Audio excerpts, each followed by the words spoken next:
Salut tout le monde, bienvenue sur Recherche Doc. Aujourd'hui, nous allons entamer la deuxième vidéo de la série sur le droit commercial international. Les contrats internationaux jouent un rôle essentiel dans le commerce international et leur importance est difficile à surestimer. Voici quelques raisons pour lesquelles ils sont cruciaux dans le contexte du commerce international. Un cadre juridique clair. Une protection des intérêts. Une gestion des litiges. Une facilitation du commerce. Une confiance et des relations commerciales. Un accès à de nouveaux marchés. Une sécurisation des investissements. Une protection de la propriété intellectuelle. Un respect des réglementations internationales.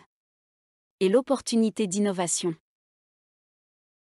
Les contrats internationaux établissent un cadre juridique qui définit les droits et les obligations des parties contractantes. Cela crée de la certitude et de la sécurité pour les entreprises et les investisseurs qui souhaitent s'engager dans des transactions internationales.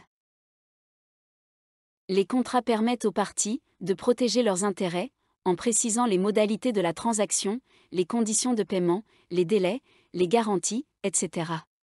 Ils servent de mécanisme de protection contre les risques commerciaux et juridiques. Les contrats internationaux définissent les mécanismes de résolution des litiges en cas de désaccord entre les parties. Ils peuvent spécifier le recours à l'arbitrage international, à la médiation ou à d'autres moyens de résolution des conflits, ce qui contribue à éviter les litiges coûteux. Ils clarifient les termes et les conditions du commerce international, ce qui facilite les échanges en réduisant les incertitudes. Les entreprises peuvent ainsi commercer en toute confiance, sachant que leurs droits et leurs obligations sont clairement définis. La négociation et la signature de contrats internationaux renforcent la confiance entre les parties contractantes. Cela favorise le développement de relations commerciales durables et le renouvellement de contrats à l'avenir. Ils permettent aux entreprises d'accéder à de nouveaux marchés en établissant des partenariats, en distribuant des produits ou en concluant des accords de franchise. Ils sont souvent nécessaires pour se conformer aux réglementations locales.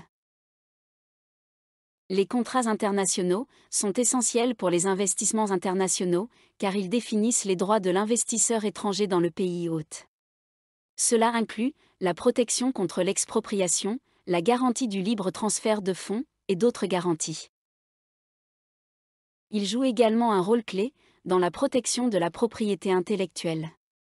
Ils définissent les droits de propriété intellectuelle, les licences d'utilisation et les clauses de confidentialité. Les contrats internationaux doivent respecter les réglementations internationales, telles que les normes de l'OMC, les accords bilatéraux ou multilatéraux, et les lois internationales spécifiques à certaines industries. Ils permettent aussi aux entreprises de collaborer avec des partenaires internationaux, favorisant ainsi l'innovation, le partage de connaissances et la recherche de synergies. Donc, les contrats internationaux sont l'épine dorsale du commerce international. Ils fournissent le cadre juridique nécessaire pour les transactions internationales, renforcent la confiance entre les parties et aident à gérer les risques. Sans ces contrats, le commerce international serait beaucoup plus incertain et difficile à réaliser. Et la négociation directe. Les parties peuvent également convenir de résoudre les litiges par des négociations directes. Les éléments clés d'un contrat international, y compris les lois applicables, la clause de résolution des litiges et la loi uniforme, se composent de choix de la loi applicable. Dans un contrat international, il est crucial de déterminer la loi qui régira le contrat en cas de litige. Cette loi est souvent désignée comme la loi applicable ou loi du contrat. Les parties ont généralement la liberté de choisir la loi applicable, mais cela doit être fait de manière explicite dans le contrat. Le choix de la loi peut avoir un impact significatif sur la manière dont le contrat est interprété et appliqué. De la loi uniforme. Dans certains domaines du commerce international, il existe des lois uniformes qui ont été adoptées pour harmoniser les règles applicables aux contrats internationaux. Un exemple bien connu est la Convention des Nations Unies sur les contrats de vente internationale de marchandises, qui régit les ventes internationales de biens. Les parties peuvent décider d'appliquer la Convention ou d'autres lois uniformes pertinentes dans leur contrat. Les contrats internationaux doivent généralement inclure une clause de résolution des litiges pour spécifier comment les différends seront résolus. Les méthodes courantes de résolution incluent l'arbitrage international qui est fréquemment utilisé dans les contrats internationaux. Les parties conviennent de soumettre tout litige à un tribunal d'arbitrage, dont la décision est contraignante. La juridiction nationale. Certaines parties préfèrent que tout litige soit porté devant les tribunaux nationaux d'un pays spécifique. Cela nécessite généralement une clause de choix de juridiction. La médiation. C'est une méthode de résolution des litiges plus informelle, dans laquelle un médiateur tente de faciliter un accord entre les parties en conflit. Les contrats internationaux peuvent inclure des dispositions spécifiques au commerce international, telles que des clauses sur les incoterms, la taxe sur la TVA internationale, les droits de douane, la garantie de paiement et la protection de la propriété intellectuelle. Ces dispositions tiennent compte des spécificités du commerce international. La langue du contrat. Dans un contrat international, il est important de spécifier la langue du contrat. Cela permet de déterminer quelle version du contrat prévaudra en cas de litige. Les contrats internationaux spécifient généralement la monnaie dans laquelle les paiements doivent être effectués. Cela réduit le risque lié aux fluctuations des taux de change. Les contrats internationaux spécifient généralement la monnaie dans laquelle les paiements doivent être effectués. Cela réduit le risque lié aux fluctuations des taux de change. Il est essentiel de travailler avec des avocats spécialisés dans le droit commercial international pour rédiger des contrats qui tiennent compte de ces éléments clés et pour garantir que le contrat est conforme aux lois applicables et aux normes internationales.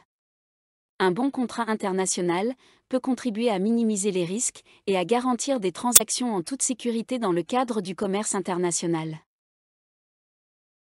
Il existe plusieurs méthodes de résolution des litiges, y compris l'arbitrage international, les litiges devant les tribunaux nationaux et les mécanismes de règlement des différends de l'OMC. Ces méthodes sont utilisées pour résoudre des conflits commerciaux à différents niveaux, que ce soit entre parties privées ou entre États. Tels que l'arbitrage international, les litiges devant les tribunaux nationaux et les mécanismes de règlement des différends de l'OMC. L'arbitrage international est un processus de résolution des litiges dans lequel les parties en conflit soumettent leurs différends à un tribunal d'arbitrage privé plutôt qu'à un tribunal national. Les parties choisissent généralement des arbitres neutres pour trancher le litige. Il est souvent choisi pour sa confidentialité, sa flexibilité et la possibilité de choisir des arbitres ayant une expertise spécifique dans le domaine. L'arbitrage international est couramment utilisé pour résoudre des litiges commerciaux internationaux, des différends entre investisseurs étrangers et États, des litiges relatifs aux contrats internationaux, etc. Les litiges liés à des contrats internationaux, aux droits de la propriété intellectuelle, aux dommages et intérêts, etc. peuvent également être portés devant les tribunaux nationaux des pays concernés. Cela implique de faire appel au système judiciaire national du pays où le litige a surgi. Ces derniers offrent une solution de recours pour les parties impliquées dans des litiges internationaux. Les décisions des tribunaux nationaux peuvent être appliquées dans le pays concerné. L'Organisation mondiale du commerce possède un mécanisme de règlement des différends qui permet aux États membres de résoudre les litiges commerciaux entre eux. Il s'agit d'un mécanisme de résolution des litiges étatiques plutôt que de litiges entre parties privées. Les litiges soumis peuvent concerner des questions telles que les droits de douane, les subventions, les mesures de protection de la santé, de la sécurité, de l'environnement, etc.